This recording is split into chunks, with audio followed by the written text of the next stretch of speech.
continuidade à nossa série sobre os domínios da agilidade de negócios, nós vamos entrar num tema que é aquele anel em torno do cliente. Relacionamentos aqui, ó, do conselho diretor, da força de trabalho e dos parceiros de negócio, que a gente já falou rapidamente essa estrutura. O que é interessante nesse modelo é dizer o seguinte, que esses três domínios aqui, a partir dessa dimensão, né, de relacionamentos, eles fornecem contexto para a organização. Ou seja, eles apontam o nível de agilidade organizacional que é necessário, tá? E que tipo de abordagem a gente vai dar em toda a forma de trabalho, em todo o processo de transformação, que tipo de crenças e valores vamos colocar no nosso sistema de gestão. Como eu disse, tem a alta gestão, toda a força de trabalho e os nossos parceiros. Vamos começar aqui rápido eu ia começar na sequência com a força de trabalho, mas eu não vou. Eu vou mudar a sequência e vou para a alta gestão, o board. E eu vou justificar isso. Eles começam com a força de trabalho, como bons agilistas, que sempre começa com o time. Só que aqui o que eu tenho observado é que no mundo da agilidade de negócios, tudo começa pela liderança mesmo e pelo board esse, de alta gestão, que dá norte e diz assim, ó, é o que queremos para a organização. E fica a minha mensagem inicial. Se esse board não estiver comprado e não estiver orientado para esse processo de mudança, de desenvolvimento desse diferencial competitivo na nova economia digital, nem adianta eu falar da força de trabalho. Vai ser, como eu já ouvi um CEO falando uma vez, é enxugar gelo, é só gerar conflitos e estresse com todos. Vamos ao board, então. O que acontece aqui do board? O que eles dizem nesse ponto? É um dos elementos mais difíceis assim, de trabalhar na agilidade de negócios, porque esses profissionais de alta gestão, eles herdam consigo toda uma cultura da economia clássica, hierárquica, comando-controle, de geração, de bater meta, de geração de resultados. E é engraçado porque quando a gente se refere a bater meta de uma forma negativa, não é que a gente não quer bater meta, por sinal a gente quer superar aquelas metas de uma forma muito mais forte do que só tentar bater a meta, porque senão não teríamos o crescimento exponencial. O ponto aqui é que demanda uma mudança de paradigma muito forte, porque eles dizem o seguinte, o board, o conselho diretor, ele expressa as intenções e a propriedade dos investidores, os shareholders aqui que eles estão colocando. É a maior manifestação de quem lidera a organização está nesse board aqui. E aí a gente viu anteriormente, quando eu já falei em cliente, que eles têm que focar 100% em cliente. Então eu já vou começar falando do board com na minha opinião, uma inconsistência. Afinal, ele tem que atender aos investidores ou ele tem que atender aos clientes? Ou ele tem que atender aos colaboradores e parceiros? Gente, ele tem que atender os quatro. Eu já falei isso anteriormente. Na realidade, os três, né? Porque tem eles junto como o quarto. Então, eles têm que atender todos esses caras. Investidores, parceiros, colaboradores e clientes. São quatro mesmo que eu estava falando, tá? Então, assim, ó, eles têm que atender os quatro. Então, eles têm que alinhar os interesses de todas essas partes.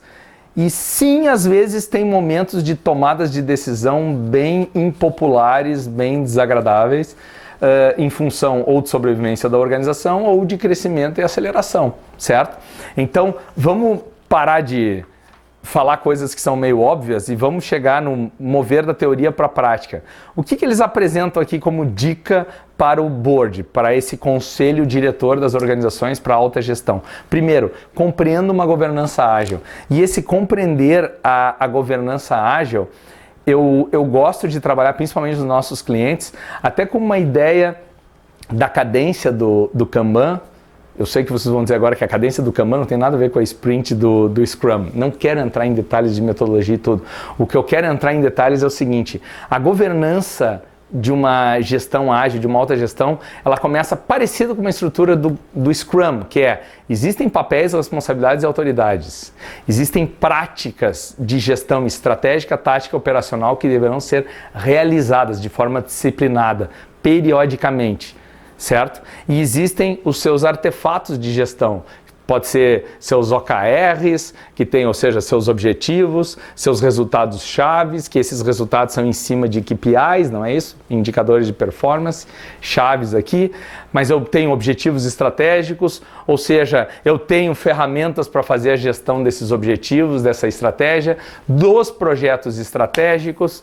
Então, o que eu quero dizer para vocês aqui é o seguinte, quando a gente fala em governança ágil, a gente entende que vai sair de um modelo que, estou lá em cima, dando ordens, pedindo coisas que me entreguem, principalmente no nível de recursos, só que eu vou começar a pensar agora em quê? Em nível de business capabilities, em termos de como que eu desenvolvo essas capacidades todas de uma organização de agilidade de negócios ao longo da minha estratégia, da execução da minha estratégia, e como que eu trabalho com cadências de experimentação, aprendizagem e evolução, ou seja, posso sim pensar num Scrum for Business, num alto nível.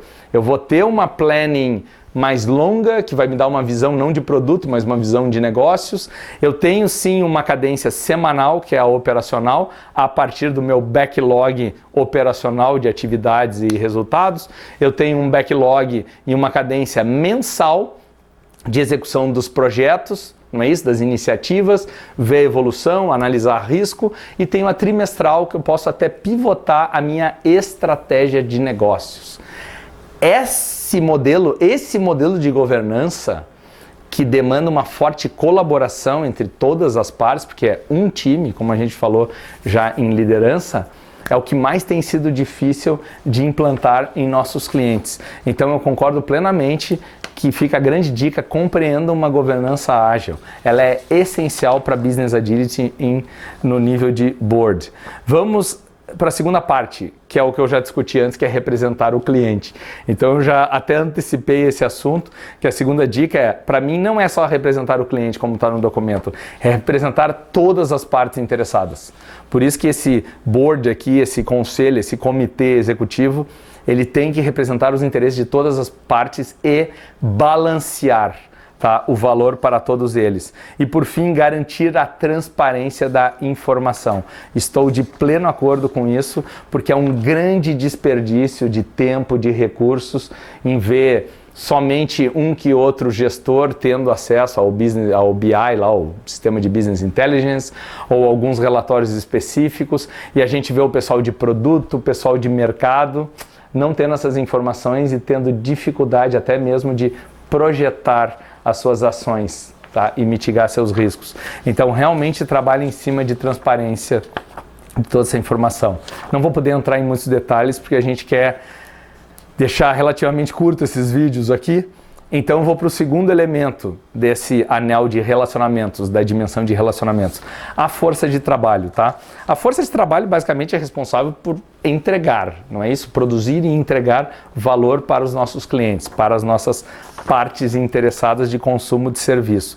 O que é interessante daqui, até tem uma citação ao Fujio Cho aqui, que era o ex-chairman da Toyota, que ele diz, né? Primeiro nós desenvolvemos pessoas, ou tá como nós construímos pessoas, nós desenvolvemos pessoas. Daí então nós construímos carros. Eu acho que esse é o ponto que tem na essência assim, da força de trabalho, é mais do que botar todo mundo num taylorismo, que é eficiência operacional para produzir e entregar rápido, não é isso. É como é que a gente cria um ambiente de aprendizagem contínua, em que cada mês que passa é melhor do que o anterior. Ou seja, a gente vai evoluindo continuamente. E a gente precisa de uma força de trabalho com um propósito, maestria e autonomia para executar. Quais são as dicas que eles deixam no documento para a força de trabalho? 1. Criar segurança psicológica. Isso está explícito na agilidade moderna, lá no Modern Agile, do modelo do Joshua Kerievsky, que também tem um vídeo aqui no canal falando sobre esse modelo. Essa questão da segurança psicológica Procurem, na Harvard Business Review saiu uma matéria específica sobre a pesquisa que a Google fez com diversas equipes de alta performance deles, certo? E eles observaram que a característica em comum entre todos os times de alta performance era a segurança psicológica. Ou seja, lembram da confiança, do confiar, que a gente quer que o cliente confie na gente? Eu preciso que toda a força de trabalho confie em seus gestores, seus líderes. A gente precisa que os líderes confiem na sua força de trabalho. A gente precisa criar um ambiente de confiança muito forte. Se ele não existe, demita aquelas pessoas que não dão confiança. Não perca tempo com isso. Se você investiu nessas pessoas e não deu resultado, não perca mais tempo. O mundo é muito rápido hoje para a gente ficar perdendo tempo com quem não quer mudar, não tem um estado desejado dessa mudança, desse cenário que a gente está falando. Essa é a minha dica bem direta sobre segurança psicológica. E aqui é um ponto interessante, porque a segurança psicológica é a base para a criação de um ambiente que promove inovação e criatividade. Porque senão, como é que eu vou falar de experimentação e aprendizagem de novos serviços, novos produtos em busca de excelência? Eu não acerto excelência de cara, eu preciso aprender a fazer isso. Então eu preciso criar ambientes seguros, certo? Pessoas que não se sintam que vão ser demitidas se errarem alguma coisa, porque elas são reconhecidas como competentes, como também não botarem em risco a operação. Não pode ser agora, todo mundo é seguro, temos que aceitar que todo mundo errou, botou no ar uma feature de um software e deixou fora do ar um sistema, uma transação num sistema financeiro e alguns milhões a gente perdeu naquele dia. Se aconteceu, meus amigos, e o cara tinha competência para isso, o sistema permitiu. Uma vez observado o problema, juntem todos e vejam, cara, como que ele conseguiu fazer isso? A gente tem que corrigir o sistema e não o indivíduo, se ele é competente. Mudar os esquemas, os nossos modelos de incentivos. As organizações tradicionais sempre têm aquelas questões de bônus, a questão de performance individual. A gente tem visto que esse assunto, ele afunda a nossa produtividade, a nossa performance. Não gosto de usar o termo produtividade, porque me lembra Taylorismo, que é o indivíduo produzindo isoladamente. Eu quero dizer performance mesmo, porque às vezes até fazer menos é alta performance do que gerar um monte de desperdício. Então, a questão dos incentivos por bônus ou meritocracia individual que fortalece os heróis, cuidado com isso, revejam esses modelos. E por fim ele diz assim, mude o foco na aquisição de talentos, que é o famoso recrutamento. Mude o foco é o seguinte, as organizações com uma agilidade madura hoje, que já estão bem mais evoluídas, a gente sabe que atrair talentos, até a palavra recrutamento já ficou uma coisa engraçada, porque é atração de talentos. A gente quer ter estoque de talentos hoje nessas empresas de profissionais do conhecimento. E atrair esses talentos não é só pelo conhecimento e experiência profissional para ocupar uma vaga. A gente não é orientado à vaga. Nós somos orientados a potencial. É claro que ele vai ocupar aquela vaga, aquele posição que a gente precisa com a sua competência, com seus conhecimentos e suas habilidades. Mas o ponto mais importante é o potencial que ele tem para desenvolver novas pessoas, desenvolver agilidade de negócio dentro da organização, evoluir a organização, desenvolver novas pessoas.